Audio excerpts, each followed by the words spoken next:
تو یاد رکھیے انگوٹھے چومنا فرض نہیں ہے، واجب نہیں ہے، بلکہ ایک مستحب عمل ہے، بہترین اور ایک اچھا عمل ہے جس کی شریعت میں کوئی ممانعت نہیں آئی۔ اور ہر وہ عمل جس میں شریعت میں روکا نہ گیا ہو تو وہ عمل اگر مسلمان کریں تو وہ باعث برکت اور باعث رحمت ہوتا ہے۔ بلکہ کچھ روایات ملتی ہیں، دو قسم کی روایات حضرت آدم علیہ السلام کے حوالے سے ملتی ہیں۔ ایک موقع پر جب حضرت آدم علیہ السلام جنت میں تشریف لے گئے تو آپ کے دل میں حضور علیہ السلام کے ساتھ ملاقات کا شرف یعنی شرف پانا اس کا اشتیاق ہوا۔ تو حضرت آدم علیہ السلام نے اللہ کی بارگاہ میں عرض کی کہ یا اللہ میں تیرے محبوب سے ملاقات کرنا چاہتا ہوں، ان کا دیدار کرنا چاہتا ہوں۔ تو اللہ تعالیٰ نے فرمایا کہ میں نے نور مصطفیٰ کو تو تمہاری پشت میں رکھا ہے، تم ایسا کرو اپنی شہادت والی انگلی دیکھو۔ یعنی اس وقت ابھی اس انگلی کا نام شہادت والی انگلی نہیں تھا۔ تو حضرت آدم علیہ السلام کو دائیں ہاتھ کی یہ پہلی انگلی جو ہے اس کے اندر حضرت آدم علیہ السلام نے دیکھا تو ان کو حضور علیہ السلام کے نور کی زیارت نصیب ہوئی۔ تو جب حضور علیہ السلام کے نور کو اس انگلی میں دیکھا تو حضور علیہ السلام نے اس وقت رب تبارک و تعالیٰ کی شہادت پیش کی اور لا الہ الا اللہ حضور علیہ السلام نے پڑھا۔ تو جب حضور نے اللہ کی حمد اور ثنا بیان کی، اسی وجہ سے اس انگلی کا نام شہادت والی انگلی پڑ گیا۔ تب سے ہم جو ہے اس انگلی کو شہادت والی انگلی کہتے ہیں کہ جب سے حضور کا نور حضرت آدم علیہ السلام کی اس انگلی میں ظاہر ہوا اور حضور علیہ السلام نے جو ہے وہ اس وقت رب تبارک و تعالیٰ کے ایک ہونے کی گواہی دی۔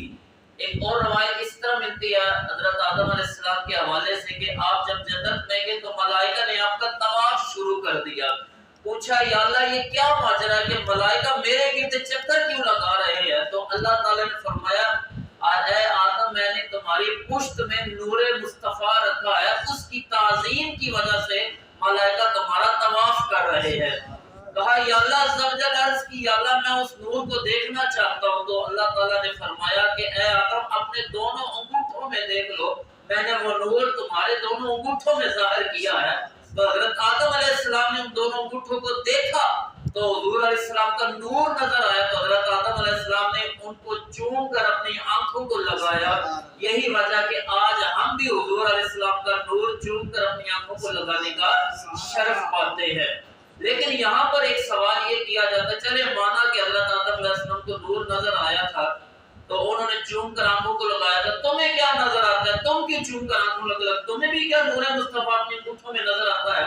تو پھر ہم ان سے یہ سوال کریں گے جب تم حج کرنے کے لیے جاتے ہو اور جہاں پر جمرات میں جا کر تم شیطان کو کنکریاں مارتے ہو اور اس کو حج کا اہم رکن تصور کرتے ہو، کیوں کرتے ہو؟ اس لیے کہ وہاں پر حضرت ابراہیم علیہ السلام نے شیطان کو دیکھ کر کنکریاں ماری تھی۔ مانا کہ ابراہیم علیہ السلام کو اس وقت شیطان نظر آیا تھا تو انہوں نے کنکریاں ماری تھی، تم کیوں مار دو؟ کیا تمہیں بھی شیطان وہاں پہ نظر آتا ہے؟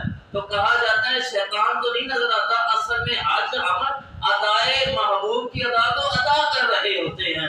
صفا مروہ کے درمیان حضرت جو حاجرہ تھی انہوں نے پانی کی وجہ سے جو ہے وہ دوڑ لگائی تھی، کیا تم بھی پانی کی وجہ سے دوڑ لگاتے ہو؟ تو یہی جواب ملے گا نہیں ہم تو ان کی ادا کو ادا کر رہے ہوتے ہیں۔ تو ہم بھی یہی جواب دیں گے، ہمیں بھی اگرچہ نور مصطفیٰ نظر نہیں آتا لیکن ہم بھی آدم علیہ السلام کی ادا کو ادا ہی کر رہے ہوتے ہیں۔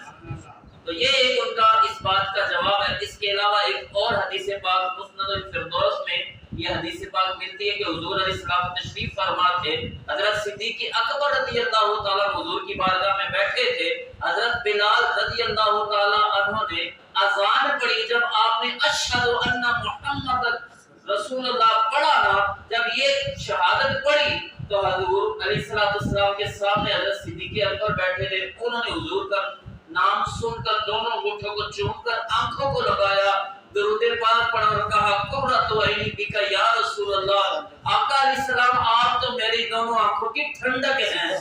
جب یوں فرمایا تو حضرت حضور علیہ السلام نے صحابہ سے پوچھا اے میرے صحابہ تم نے دیکھا میرے دوست نے کیا کیا ہے؟ صحابہ نے کہا یا رسول اللہ ہم نے دیکھا کہ آپ نے محبوب نے، آپ کے دوست نے، آپ کے یار نے یہ کیا عمل کیا ہے؟ تو حضور نے فرمایا سنو، جو ایسا عمل کرے جیسا عمل کرے ابو بکر نے کیا ہے، کل قیامت والے دن میں اس کا ہاتھ پکڑ کے جنت کی صفوں میں داخل کر دوں گا۔ اور ایک اور روایت میں حضرت خضر علیہ السلام کے حوالے سے یہ روایت ملتی ہے کہ جو شخص حضور کا نام سن کر اپنے دونوں انگوٹھوں کو چوم کر آنکھوں کو لگائے گا، اللہ کے فضل سے کبھی اس کی آنکھیں خراب نہیں ہوگی، بلکہ اس کی آنکھوں کا نور ٹھیک رہے گا۔ اگر آنکھیں خراب بھی ہوئی، جب سے یہ عمل کرنا شروع کر دے گا تو اس کی آنکھیں ٹھیک ہو جائیں گی، شفا پا جائیں گی۔ اس وجہ سے ہم یہ عمل کرتے ہیں۔ اگر کوئی نہیں کرتا تو گناہگار نہیں ہے، لیکن اگر محبت مصطفیٰ میں یہ عمل کرے گا تو اللہ اسے دونوں جہاں کی برکتیں عطا فرمائے گا۔ تو آئیے ہم بھی اس عمل سے محروم نہ رہیں، اس عمل کو ہم بھی کریں، خود بھی کریں اور اپنے بچوں کو بھی بتائیں، اپنی نسلوں کو بھی بتائیں کہ جب بھی تمہارے سامنے حضور کا نام لیا جائے تو تم نے محبت کے ساتھ دونوں انگوٹھوں کو چومنا بھی ہے اور اپنی آنکھوں کو لگانا بھی ہے، اور ساتھ میں یہ بھی کہنا حضور آپ میری آنکھوں کی ٹھنڈک ہے۔ جب یوں